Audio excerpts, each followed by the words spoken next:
Hello, I'm James Madison, and if you know me at all, it's probably as the fourth President of the United States.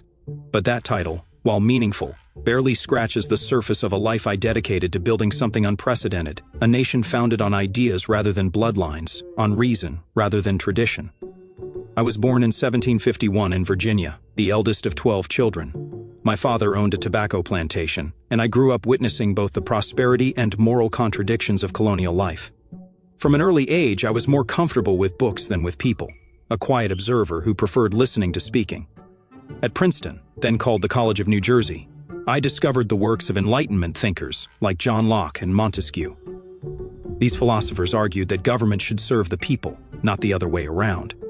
I graduated in 1771, but I stayed an extra year to study Hebrew and political philosophy. My friends thought I was odd for choosing books over parties, but those texts would shape everything I would later create. Returning to Virginia, I watched the growing tensions with Britain. I wasn't a fiery orator like Patrick Henry or a commanding presence like George Washington. Instead, I was the one taking notes, studying history, learning from the failures of past republics.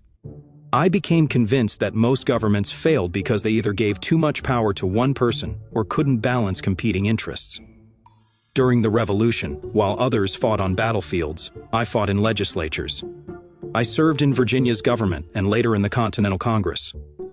I saw firsthand how weak our first attempt at union, the Articles of Confederation, truly was. We had no way to raise taxes, no way to regulate trade between states, no way to enforce laws.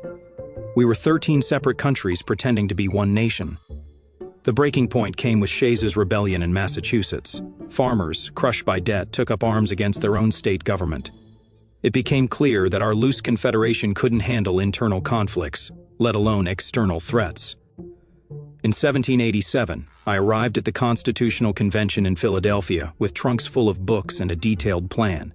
I had studied every republic in history, ancient Greece, Rome, medieval Italian city-states, and I noticed they all failed for similar reasons.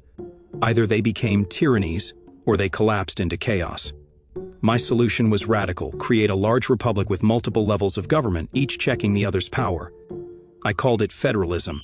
The states would handle local matters, while a stronger national government would manage issues affecting everyone. Neither would be supreme, both would be limited. I also proposed something controversial. A Bill of Rights wasn't necessary, because the Constitution only gave government specific powers. My friend Thomas Jefferson disagreed from Paris, arguing that people's rights needed explicit protection. Initially, I resisted, but I came to see his wisdom. The other delegates adopted much of my framework, though not without heated debates. Alexander Hamilton wanted something closer to the British system, while others feared any strong central government. Through compromise and countless late-night discussions, we crafted a document that balanced these concerns. People now call me the father of the Constitution, but that's not quite accurate.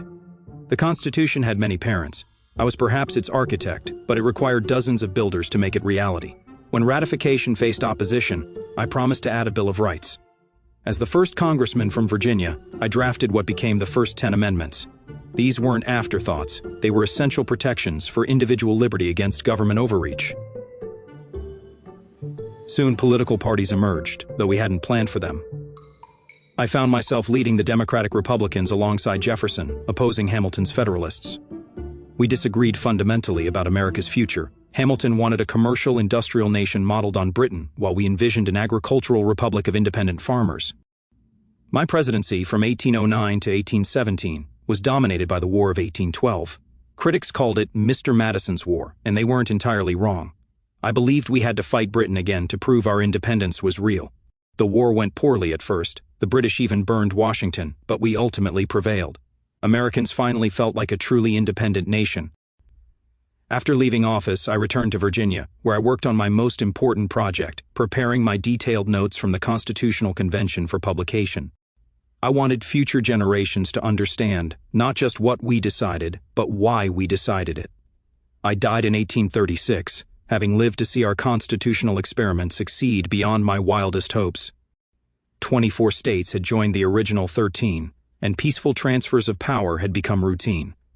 My greatest achievement wasn't any single law or policy. It was helping create a system that could adapt and endure. The Constitution I helped write wasn't perfect, but it was perfectible. That may be the most American idea of all.